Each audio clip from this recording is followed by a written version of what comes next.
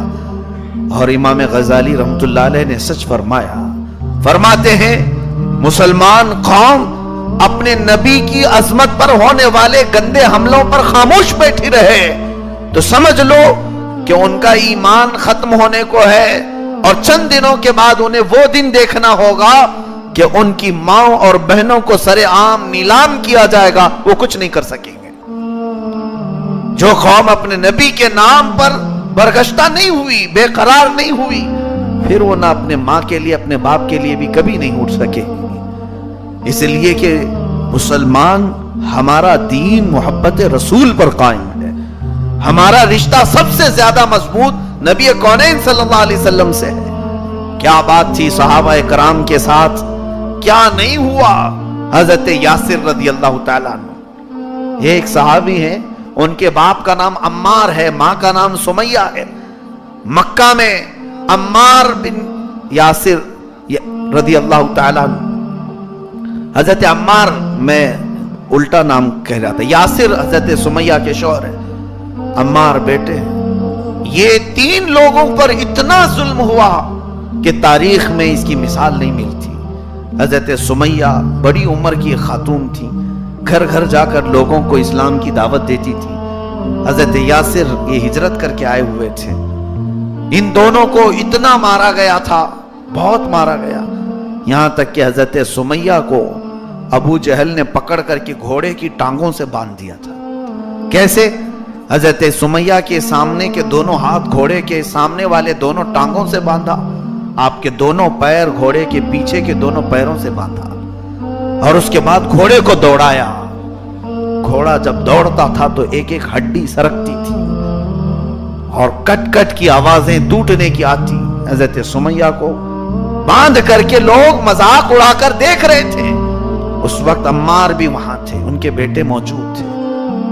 یہ ظلم ایک صحابیہ پر اتنا ہوا کہ ان کی ہڈیاں بدن کی ٹوٹ گئی۔ گھوڑا دوڑتا دوڑتا جب قریب آیا، ابو جہل نے لوہے کے ایک نیزے سے آپ کی شرمگاہ کو مارا، جس سے وہ شہید ہو گئی۔ اسلام کی پہلی شہیدہ تھی سیدہ سمیہ رضی اللہ تعالیٰ عنہا۔ حضرت عمار کہتے ہیں وہ منظر میں کبھی نہیں بھول سکتا۔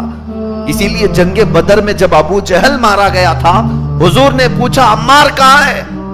بلایا گیا، حضرت عمار آئے، حضور نے فرمایا اے عمار دیکھ تیری ماں کے قاتل کا اللہ نے بدلہ لے لیا ہے، ابو جہل کو اللہ نے ذلیل کر کے مارا ہے۔ میں یہ بات اس لیے عرض کر رہا ہوں، وہ عمار جو اپنی ماں کی اس طرح دردناک موت کو اپنی آنکھوں سے دیکھ چکے، اور اپنے باپ کو حضرت یاسر کو کئی دنوں تک مکہ والوں نے لٹکا کر رکھا تھا، کئی دنوں تک لٹکا کر رکھا تھا، شروع میں ان کے بالوں سے لٹکاتے تھے، یہ ظلم دیکھ چکے، لیکن حضرت عمار یہ کڑوے گھونٹ پی کر رہ جاتے تھے، کڑوے گھونٹ پی کر رہ جاتے تھے۔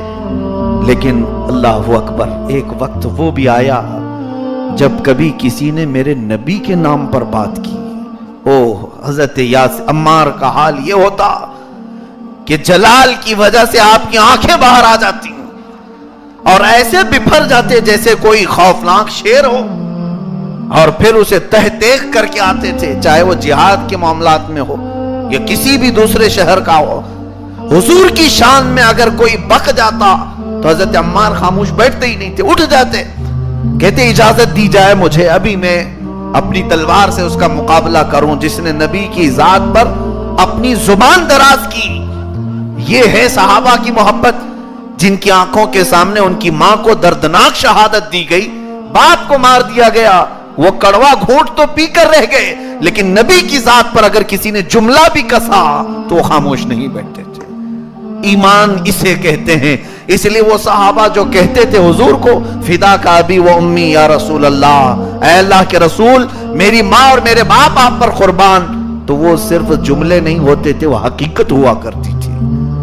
ان کی زندگیاں پڑھیں آپ کہ انہوں نے اپنی زندگیوں میں اپنے ماں باپ پر آنے والی تکلیفوں کو سہ لیا، لیکن حضور کی عظمت پر کسی نے انگلی بھی اٹھایا تو اسے توڑ دیا ہے۔ سیدنا ابو بکر صدیق رضی اللہ تعالیٰ ان کا حال یہی ہے کہ آپ کے گھر والوں پر کفار مکہ نے بہت ظلم کیا۔ خود حضرت ابو بکر صدیق کو مارا گیا تھا، اتنا کہ آپ کا چہرہ اتنا سوج گیا تھا کہ آنکھیں اندر جا چکی تھی، آنکھیں نہیں کھول رہے تھے دن بھر۔ سیدنا ابو بکر صدیق رضی اللہ تعالیٰ عنہ کو اتنا کافروں نے مارا تھا مکہ میں، لیکن ایک وقت ہے کہ یہ تمام کڑوے گھونٹ سیدنا ابو بکر صدیق پی کر کے خاموش رہ گئے۔ اپنے اوپر آنے والی مصیبتوں پر ان کا ریئیکشن اتنا نہیں ہوتا تھا، اتنا نہیں۔ کیا میں اپنی ذات کے لیے لڑوں دوسروں سے؟ ایک موقع پر ایک شخص کو کفار مکہ نے بھیجا تھا، جاؤ محمد نے کتنی فوج جمع کی دیکھاؤ۔ عروہ بن مسعود ثقفی نام سے ایک شخص آیا حضور صلی اللہ تعالیٰ علیہ وسلم کا معائنہ کرنے کے لیے۔ یہ حدیبیہ کے موقع پر یا اس سے آس پاس کے موقع پر حضور پاک صلی اللہ تعالیٰ علیہ وسلم مدینے میں، اذان ہو چکی ہے، لوگ جوک در جوک مسجد کی طرف آ رہے ہیں، حضور اکرم صلی اللہ علیہ وسلم وضو فرما رہے ہیں۔ عروہ بن مسعود ثقفی یہ کہتا ہے، یہ کون ہے؟ کافروں کی طرف سے آیا ہوا ایک قاصد حالات دیکھنے کے لیے۔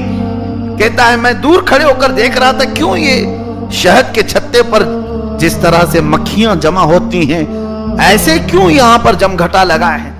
تو دور سے دیکھتا ہے کہ حضور صلی اللہ علیہ وسلم وضو کر رہے ہیں اور صحابہ آس پاس کوئی اپنا دامن پھیلائے اور کوئی اپنے دونوں ہاتھ آگے کیے ہوئے کھڑے ہیں کہ نبی اگر کلی بھی کرتے تو زمین پر پانی نہیں گرتا، کسی صحابی کے دامن پہ گرتا۔ وہ سب لے لیتے تھے حضور پاک صلی اللہ علیہ وسلم کے وضو سے گھرا ہوا پانی، صحابہ اپنے ہاتھوں میں لے لیتے، اپنے چہرے پر لگا لیتے، اپنے جسموں پر لگا لیتے، زبان سے اسے چاٹ لیا کرتے تھے۔ یہ منظر اس نے دیکھا۔ تھوڑی دیر کے بعد جو بات کرنی ہے وہ یہ ہے، حضور پاک صلی اللہ علیہ وسلم کے پاس وہ آیا بات کرنے کے لیے، میں مکہ والوں کی طرف سے قاصد بن کر کے آیا ہوں، اے محمد تم سے کچھ بات کرنی۔ حضرت ابو بکر صدیق سامنے آ گئے، کہاں بات کرو؟ حضور پاک صلی اللہ علیہ وسلم سے بات کرتے کرتے اس نے حضور کی داڑھی مبارک کو ہلانا شروع کیا، ہاتھ لگانے لگا، اور بات کرتے کرتے بار بار حضور کی داڑھی کی طرف ہاتھ چلا جاتا، اے محمد تم نے ایسا کیا ایسا کیا۔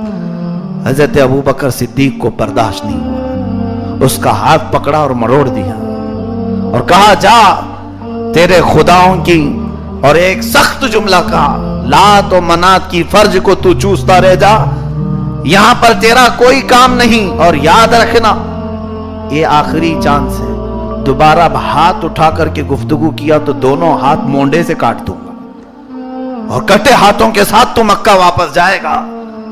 ڈر کر خاموش ہو گیا، پھر دوبارہ وہ ہاتھ اٹھائے بغیر گفتگو کیا، مکہ واپس جا کر کے کہا اے لوگوں، یا پھر یہ ایران کا قاصد تھا تو اس نے وہاں جا کر کے کہا کہ اے لوگوں محمد سے لڑنے کا ارادہ چھوڑ دو۔ کہا کیوں؟ بہت سامان جنگ ہے ان کے پاس۔ کہا سامان جنگ نہیں، ایسے دیوانے بنائے ہیں کہ وہ وضو کا قطرہ بھی زمین پر گرنے نہیں دیتے، ان کی داڑھی کی طرف ہاتھ کوئی بڑھا ہے تو وہ ہاتھ کاٹنے کی بات کرتے ہیں، تو پھر ان کے جسم سے خون نکلے تو وہ کہاں برداشت کریں گے؟ تو کفار مکہ بھی، قیصر و کسریٰ بھی اس وقت اس بات کا اقرار کر چکے تھے، ان کے لیے اگر کوئی سخت چیز تھی تو وہ یہی صحابہ کی محبت۔ محمد کے بارے میں اگر ہم انگلی بھی اٹھائیں تو یہ چھوڑیں گے نہیں ہمیں، حضور صلی اللہ علیہ وسلم کے بارے میں کوئی جملہ بھی کہے تو یہ تو اپنی جان کی بازی لگا دیتے ہیں، آ جاتے ہیں میدانوں میں اور ایسے جوش و ولولے سے داخل ہوتے ہیں کہ کفار مکہ ہوں یا ایران کی فوجیں ہوں، سب فوجوں میں زلزلہ آ جاتا ہے صحابہ کو دیکھ کر ہی۔ میرے عزیزو، ان صحابہ کا ایمان یہ تھا کہ بولنا ہے ہمیں بول لو، مارنا ہے ہمیں مار لو، لیکن خبردار حضور کی طرف انگلی نہ اٹھانا۔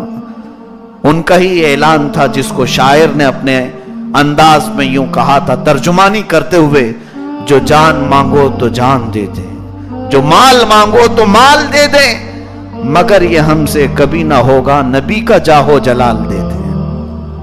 ہم اس پر سمجھوتا نہیں کرتے، صحابہ کرام کا یہ معمول تھا۔ عزیزان گرامی، اسپین ٹوٹ کر کے ختم ہو گیا، آج بھی وہاں پر اسلامی تاریخ و ثقافت کی باقیات موجود ہیں، لیکن اسلام نہیں۔